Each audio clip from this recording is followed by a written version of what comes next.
Good uniform.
Tinatapos natin mga kapatid, nais namin makilala sa inyo na parang isang amahan sa galak ng mga bata. Nais namin maging tunay sa aming buhay ang aming pagsama sa Diyos sa isang ito upang maging saksi sa aming buhay na pananalig na siyang maging.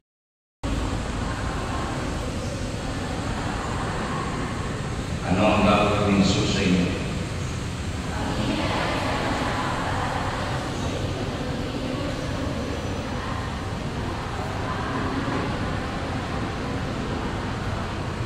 Kung may nais ninyong mabuhay na tuloy na anak ng Diyos, mahalin ang pag-introduce siya ng inyong kapwa na tulad ng pagmamaling sa kanila. Ngayon sa liwain natin at yan doon. Lumamot ng salamat at pinatira-tira sa iyo at sinabi, ito ang aking katawan.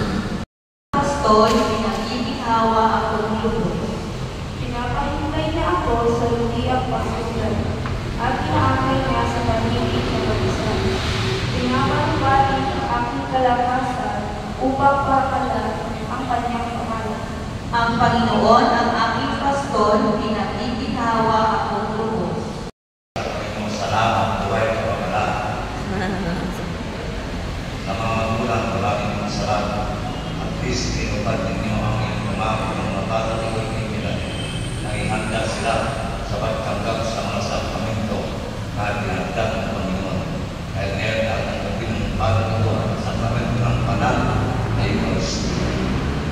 Ang tanong ng Panginoon ay walang iba kundi si Jesus. Tinapay na kumakatawag sa ating Panginoon Jesus. At Panginoon sinasabi ng Diyos, ang tumanggap nito ay magkakaroon ng buhay na walang hanggan. Kaya naman kapatid, ang tanong ng Panginoon ay ang Panginoon Jesus.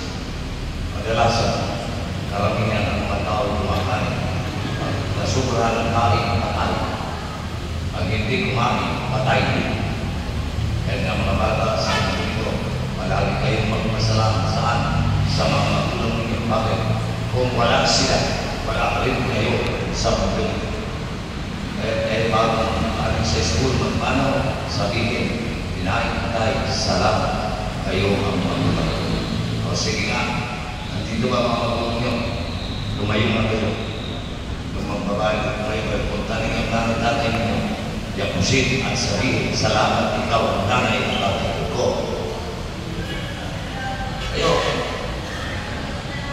hindi mo ng nanay at tatay diyan sa mga ributo ng sarko.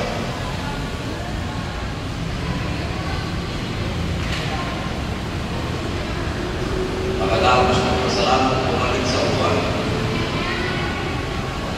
Kayo, ito bang nanay at tatay nyo? Sige, punta nyo, sige na kayo.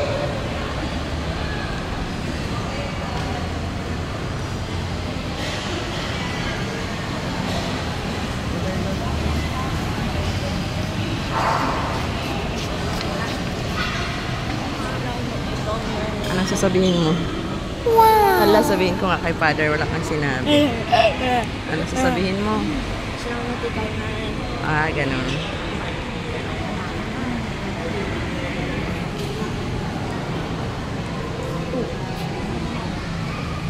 Kayo sa mundo ng mga magulang. Nagsabi ba sa inyo mga bata nito, nilahit-lahit pangalan ng Diyos? kundi ng mga batang kaya dapat alagaan at kabayan ang mga batang ito dito sa mundo nito. Kaya nasikapin palagi na maging matingay patutan ang inyong pagmamahal sa ating Panginoon Jesus. Dito sa mga batang ito, taas na kamay yung gusto magpakita.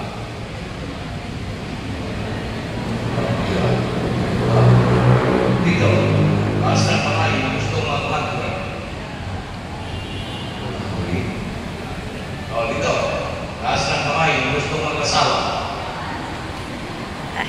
Ayaw mag-asawa. Ano gusto niya? Maging pagla? Dito, taas na kamay yung gusto mag-asawa. Mga kapatid dito. Kaya nga mga kapatid, ibig sabihin, sikapin na ang anuman nangyayari sa ating buhay, ayan ay tanong ng Diyos para sa atin. Dahil ang Diyos ang may plano na para sa ating buhay. Mula po ngayon para tayo ay may plano na siya sa ating buhay. So ayan, lahat ang nabingin mamaya ay sisip, hindi hamburger. Ang ating Panginoon Panginoon, igalang ang ating respeto ng Panginoon dahil yan ang ating Panginoon. At malinaw doon, hanggang hindi kayo nagkakaroon ng mananampalatayang tulad ng mga batang ito, hindi rin kayo makakapasok sa bahay ng Diyos. At bakit ang mga bata ay mapagmahal? Paluin nito ng paluin, mahal ng kapatid. Palayasin nito, babalik-balik ito sa iyo. Magsuntukan mo nito maghapon, makatapos, magkaibigan pa rin. Kaya nga sikapin mga kapatid, hindi nagkakaya ng mga magulang. Pag nag-away, 10 taon na, hindi pa nagpapatiyan. Pero ito mga bata ang nangyayari. Dahil mga bata nito ay palaging nagsasabi ng totoo. Nagsasabi ko rin ng totoo. Di ba kayo sisinungaling? Nakukulit mo kami kaibigan.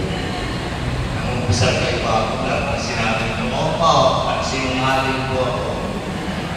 Sus, maliw sa Diyos ko. O, ito kayo sisinungaling. Tanungin mo matabi mo, wapo ako. Nagsinungaling ka. Ako ang tatanong, wapo ba paling nyo?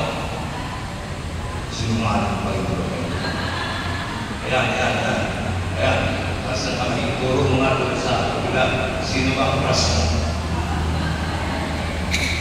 Wala ako. Hindi kayo crush ng mga ito. Kaya kawawa kayo. Mahalan mo lang kayo siya at school. Kaya sikapin mo lang yung magiging sa mundo ito. Magiging tayo ng alibay at sige. Lumayo na tayo para sa atin.